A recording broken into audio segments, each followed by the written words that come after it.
በእውነት ለመናገር በእግዚአብሔር ዓይን ከባድ የሚባል የለም። እንደው በእግዚአብሔር ዓይን አልፈስ እንጂ እንደ እግዚአብሔር ለማየት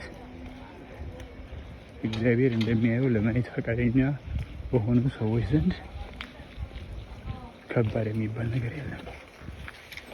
በእግዚአብሔር ዓይን ቀላል ነው እንደተባለው በእያንዳንዳችንም ዓይን ቀላል ነው። እውነት ለመናገር ቀላል እንደሆነ ስላልገባን ነው እንጂ ዓይኖቻችንን መክፈት አለብን። አቅማችንን ማወቅ አለብን። አቅማችን ትልቅ ነው።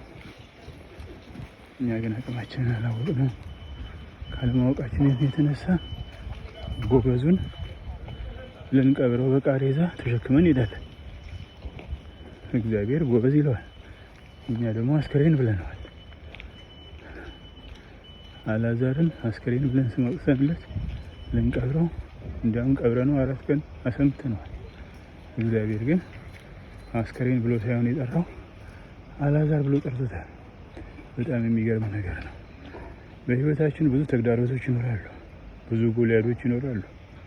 እነሱ አይኖሩ አልተባለም፣ ግን በእኛ ዓይን ምንድን ናቸው ነው። ኤሊሳ የሚባል የእግዚአብሔር ሰው ምን ብሎ ተናገረ? ይህ በእግዚአብሔር ዓይን ቀላል ነው አለ።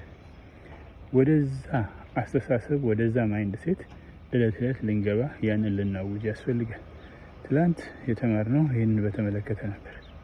እግዚአብሔር እንዲህ ይለናል፣ ይህ በእናንተ ፊት ቀላል ነው ይለናል።